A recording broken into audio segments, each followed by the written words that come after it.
ole fuina chuan saron nei lo ho aya saron nei ho kan van nei na kan hlok bik na kan soidon ni tuna hian ke hian saron ka neya midang aya ka van nei na chu khu in hoi ho khan nei ve lawa kabul hnaya boruak thiang hlim hip tur ka nga bik mo point khatna chuan saron nei lo ho ina an hlim lo lai khan ke chuan saron an ron ku mum te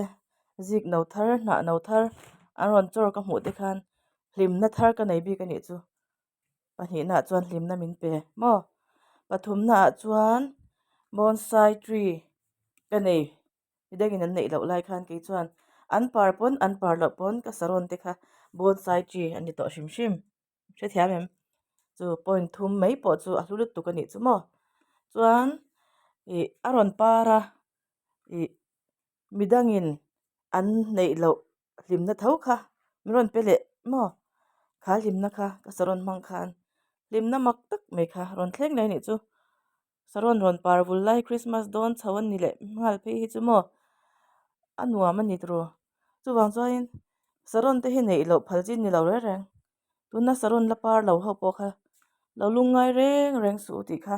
vo in chu ka ron ti hlim du tlat chawa ka saron hi par ve thei lawak en ti ka ti don ron ti te po kha na a chhuah thei na a chor thei chuan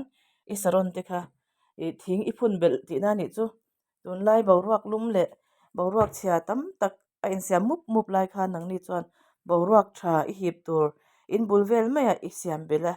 ani ti kha lo in hrephot mai la chuwang chuanin i poiti reng reng su an para ma par lo mo lo hlim phot mai ro ti kha ka ron hril du cheu ani hei tian kan hmu a an na a ron chor hrin dup lai te hi an mawi zual lai ani na bonsai ngai na ho tan phei chuan mo an para ma par lo mo tikhan par ron chhuah phei chuan a bonsai tree a par ti kha ni le mai chuwang chuanin hlim takin lo om ru a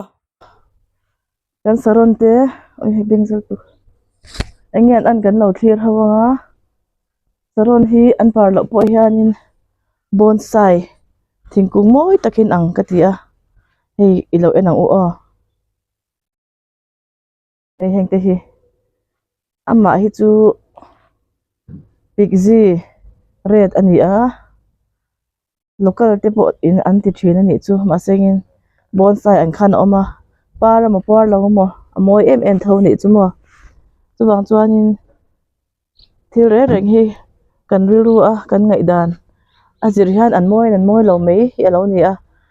then khatan chuan saron par lo chu a hnok ti te po hi tong kam hi om ve thina ma se ki chu hnok ka ti lawa an moi ka ti mit ati ha dama hete an na ron chor thar ngot te po hian thinlung he ti thara chuwang chuan an par ma a an na kan han pai mol te po hi achang chang ka khongai thina ma sengin an ma ni par moi na hun tur khan ni bok si a chuan he in hmang hian aron tai tek tana an zik mor te hi an na te hi ka sigman to lo lu tuka ke hi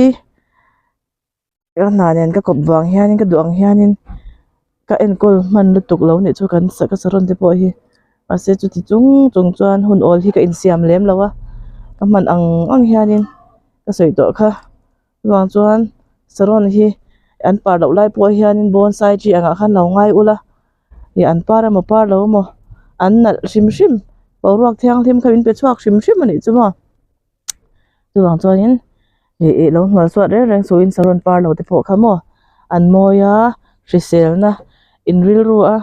a par tir tura in han ngai to na ringot te pho kha a hlu a chuwang chuanin poi lo ti re reng lo ula an para ma par lo mo duat tak khan lo enkol phot me ru a hian in saron bula khanin na da khom na tur kha in chapanga he heng te po hi akung tang hian en ila moi sin hetian bonsai khan ni mai ta a chuan a ron par phei chuan saron bonsai par ni le mai mo chuwang chuan par lo pho khan ui ti re reng su bo in chu ka ron ti hlim lok cheu ni chu mo saron nei par thei lo ho te kha pui lo ti lo ulama sengin par turin tran kan la mek hloma ilungai lo photila chuan heng te po hi an nai ka sikol fur mai a hei baby pink ania golden yellow nia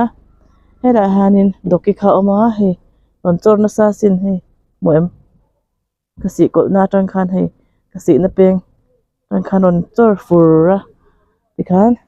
an ma ni hi an moi shim shim ani chu apar huna phe chuan shooting karon nei na save wangan par huna chuan mo hi hela hi lo par don tran magenta kha par don that mai hei par don tran to a an exam hlamang kan saron te hei helai par don ni hi alei hi aro dewa bo in chu npk peli ang mai maya npk kan peli makang aro de hawa hian ei po hi atai tana laron par laron chwa lawa teng khan paran tum sep sepa chuan in hnoi lama khuan kan enang in hnoi lampang an par ve sep sep lam bok in hnoi lampang khun mu thiam em tikhan in hnoi lampang khun par boka par tu man om nual bok in hnoi lama khuan aba han nuam em tru saron lovers ho hi kan hlim ani para ma par lo ma lo hlim phot mai ro ti kha vo in cha karon thil du cheu ni chu an para ma par lo mo kan hlim pui ni kan saron te hi kan pang par te hi kan hlim pui ni lekin a par huna chon he ti han thak ron lang mo ti dan karon om de vok vok ang mo lo en zel don ya bye bye ule